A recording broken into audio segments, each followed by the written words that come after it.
Hello and welcome to Around the Air Force. I'm Tech Sergeant Nicholas Kurtz. Pentagon officials say they have delayed sending furlough notices to civilian workers. They're waiting until they've had a chance to analyze how pending legislation that would fund the federal government for the rest of the fiscal year will affect the Department of Defense. Officials are estimating the furlough notices will go out around April the 5th. Aerial warfare technology has evolved far beyond what the Air Force's founders could ever have imagined. As Senior Airman Aaron Hauser reports, Nellis Air Force Base has welcomed the newest link in a long legacy of air superiority, the F-35A Lightning II. Nellis celebrated the F-35's arrival with a special welcome ceremony. After the ceremony, Major General Jeff Lofgren, commander of the United States Air Force Warfare Center, talked about the effects of the F-35 on the mission at Nellis Air Force Base.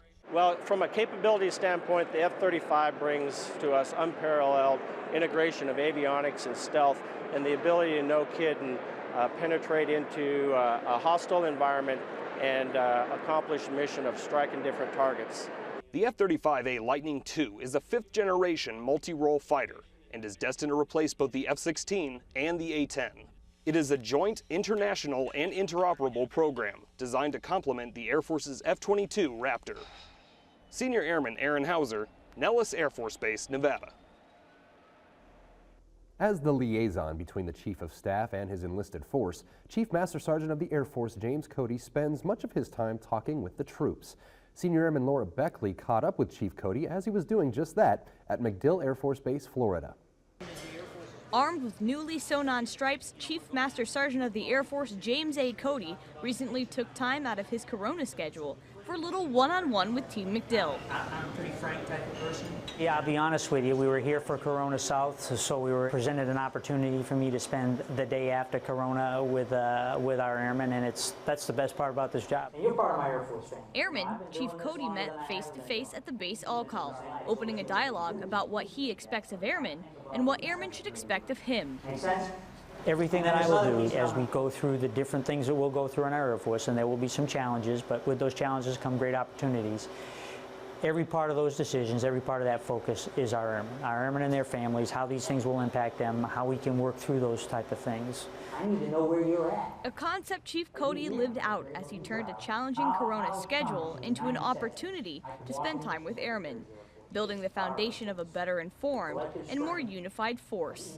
Senior Airman Laura Beckley, MacDill Air Force Base, Florida. Let me take a pause here and put it to you. During an emergency, quick, clear communication can save lives. That's where the giant voice comes into play. Petty Officer Lisa Reese explains. Exercise, exercise, A loudspeaker crackles and mission-oriented protective posture conditions are set around the base as personnel respond to the changes. Behind the speakers are a small team of emergency actions controllers who keep the line of communication going across the base.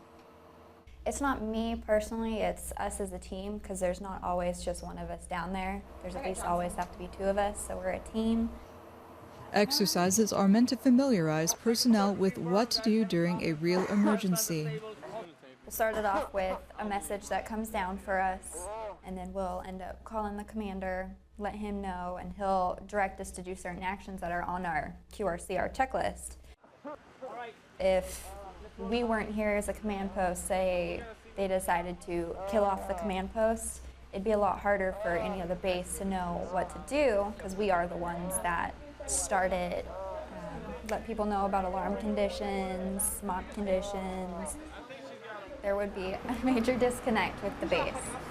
Petty Officer Lisa Reese, Misawa Air Base, Japan. And that's what's going on around the Air Force. From the Air Force Broadcasting Service at Fort Meade, Maryland, I'm Tech Sergeant Nicholas Kurtz. Thanks for watching.